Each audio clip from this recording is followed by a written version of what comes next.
Hey guys, this is Ada coming into a video. Tonight I'm going to be talking about my health journey and some of my struggles. For those of you who have been watching my videos, you know, if you go back and watch the early videos, I'm talking about my struggle with iron deficiency, vitamin D deficiency, and thyroid disorders that were undiagnosed, okay? But anyway, tonight I'm just going to be talking about my journey overall and some of the supplements that I take and some of the things I'll be presenting on this channel. Okay, for as long as I can remember, guys, I've always been kind of tired. My parents were older when they had me. My dad was in his 50s. My mom was in her late 40s. And, you know, I went to the doctor regularly for checkups and everything. And I just felt tired. And I just kind of chalked it up to, okay, this is just the way it is, you know. I knew that I had a sickle cell trait. You know, I learned that early on, but I was told at the time, oh, you'll never get sick from it. It's just a trait. Well, I learned when I had my first child that um, I think I was running maybe a mild fever, and I heard the doctor say, well, oh, she has sickle cell trait. I think she's in crisis, you know. So whatever was going on, it was enough for them to be concerned. And so I learned then that sickle cell trait could cause problems.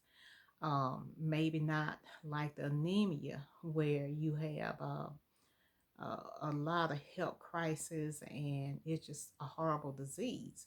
But it did, the sickle cell trait indeed caused issues. And I'll be coming back on talking about that, guys.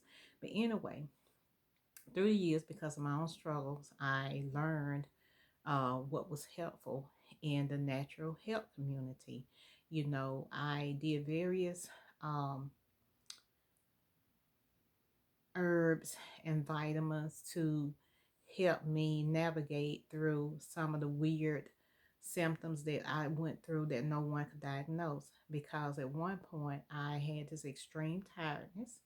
Um, my eyesight was affected and for a period of time, and it's just like things were going on in my body that I didn't understand. And when I went to the doctor, they would say, oh, there's nothing wrong, you know. They try to give me an antidepressant, all types of things. And then, you know, I was diagnosed with cyst on the ovaries, and but there was nothing to explain all the other symptoms that I was feeling. There was no explanation. So, you know, I end up um, searching out natural remedies that would help me um, feel better. So that's what that's how I started my journey. So the first time I ever really sought out natural remedies was when, like I said, I was going back and forth to the doctor. I had all the symptoms of thyroid issues, and it just wasn't showing up in my blood.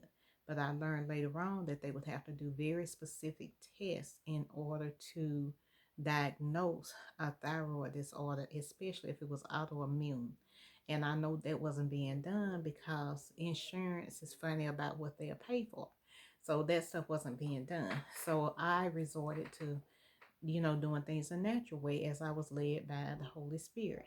So the first thing I was led to do was drink green tea because I had gained all this excessive weight and it was just out of nowhere. Because up until that point, I had been a very um, petite woman. I always been kind of big bone, but I was a small woman. And I just ended up blowing up all of a sudden. And so as I began to seek the Lord at that point, I was led to green tea. I started that, and all that the toxins just flushed, and I retained my weight. I started feeling better. Then I started adding other natural supplements, and guys, this was over 20 some years ago. So, and through the years, I've done various supplements to um, help me feel better and have energy. And I did have energy because I did all these things that I was led to do, and I ended up being able to, you know, work out and do go walking and do different type of exercise, you know. However, later on, I started working a very stressful job, and needless to say, I went through a lot of things relationally in my marriage that I feel like put a lot of stress on my body and mind. But being consistent with these different supplements have made all the difference in the world. So I'll be coming back on next week, guys, talking about some of the things I did early on, like the green tea, the aloe juice, the blackstrap molasses, the dandelion, vitamin D. You know, at that time I was taking 2 to 5,000 units, international units. The doctors were saying then you didn't need but 400 micromilligrams. I never took 400 micromilligrams. I've always taken more. But anyway, fish oil, I was taking fish oil before it was popular. And then they started giving people prescription fish oil. So I will go back and talk about some of those things I did early on to help me in hopes that it'll help you. So, guys, stay tuned for next week as I continue to talk about my journey, as I continue to introduce. I'll tell you that you may have already heard of some of these things, but I will tell you how they have played a part in me feeling better and maintaining my health. And even now, I'm still going through uh, issues due to perimenopause, going into, I can't quite say menopause because it haven't been a year since I missed my cycle, but I'm still balancing issues because of um, the change of life changes. So I feel like because I had some knowledge of things that was helpful, like magnesium and vitamin D, because I had some knowledge, I feel like I helped myself. And then I also, guys, will be talking about, diet and exercise, which I have put on a little bit more weight simply because um, going through hormonal changes and I'm trying to get all that balanced out. So if you stay tuned, I will come on next week and we'll talk about the aloe juice and the blackstrap, apple cider vinegar, diatomaceous earth. Um, and you guys know that I'm kind of doing a document my journey on the high doses of iodine. I'll be talking about that. So just stay tuned. Um, I feel like this information will be very helpful for some of you guys. Some people may not need it. They may already know a lot of things, and that's fine. We can learn from each other. And I'll also be talking about self-care.